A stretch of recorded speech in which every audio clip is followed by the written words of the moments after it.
ఏ మార్పులు?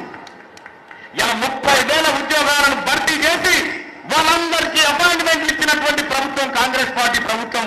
ఇలా కాంట్రాక్ట్ ఉద్యోగుల విషయంలో కానీ, గెస్ట్ లెక్చరర్ల విషయంలో కానీ, 98 DSC విషయంలో కానీ, 2008 DSC అభ్యర్థుల విషయంలో కానీ, పంచాయతీ సెక్రటరీల విషయంలో కానీ, అందరి విషయంలో ఏ మాట అయితే కాంగ్రెస్ పార్టీ తన మేనిఫెస్టోలో హామీ ఇస్తుందో ఆ మాటకు కట్టుబడి ఈ ప్రభుత్వం ద్వారా, ముఖ్యంగా అన్న కోమటిరెడ్డి వెంకటరెడ్డి ద్వారా ఈ కార్యక్రమాలన్నీ చేయించడానికి నేను సంసిద్ధంగా ఉన్నానని చెప్పి మీ అందరికీ ప్రమాణం చేసి చెప్తా ఉన్న సోదరు ద్వారా.